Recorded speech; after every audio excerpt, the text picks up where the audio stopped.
Hey yo, what up mga idol? This is Ulysses ng Ulysses TV. For today's video ay mananahi tayo ng sapatos. Alam niyo ba kung bakit? Kasi itong sapatos na to, October ko pa to binili. Tapos ngayon, December na. Ngayon ko lang siya naharap matahi kasi nga lagi kami nagvo-vlog at lagi rin busy. Ito yung tinawaran ko sa palengke kasi nagandahan talaga ako sa kanya. Tapos pag uwi ko, okay pa siya, ang ganda eh. Tapos pagpasok ko kinaumagahan, ako sinuot ko, di masok na ako no. Sabay bago magtanghali, naramdaman ko na lang yung sa suelas. Ba't ka ako parang may gumagalaw? Ay kako, pagtingin ko ay umangat. Sabi ko ay konti lang yung nakaangat, kaya pa to. Didikit ko na lang sa bahay, sabi ko ganyan di. Lakad lang, konti lang naman yung umangat eh. Maya maya naramdaman ko yung kabilang sapatos ko, ganun din. Ay sabi ko hindi na maganda to ah. Di, lakad pa rin. Siyempre, wala naman ako ibang sapatos. Isang pares lang naman yung dala nating sapatos pag pumapasok sa trabaho, di ba? Eto na, naglalakad ako. Umangat na silang dalawa ngayon. Talaga nakaangat. Nakikita niyo naman sa video, di ba? Nakaangat. Eh sabi ko, tinawaran pa naman kita para makamura tapos masisira. Nakamura ka nga, napamura ka naman. Pero ang kagandahan naman itong mga idol ay marunong naman tayo mag-repair ng sapatos. At bago ko nga ni-repair yan ay kinuskus ko muna ng bala ng grinder kasi nga wala akong lihang makita para yung rugby madikit. Ganun na.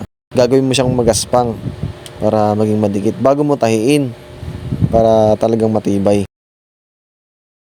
At eto na nga mga idol, tinatahi na natin. Yung pantahi na yan in-order lang din natin sa Shopee. Meron naman akong panahi ng sapatos kaya lang naiwan ko dun sa dating bahay ko wala na. Hindi na ako dun natuloy. Kaya nag-order na lang tayo para meron tayong sariling pantahi.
At ito na nga mga idol, natapos na nga nating tahiin ng ating sapatos.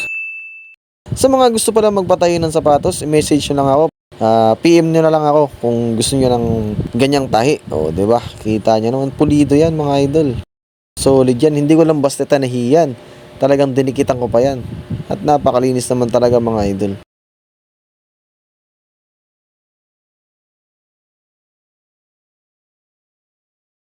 Hanggang dito na nga lang muna mga idol. Maraming salamat.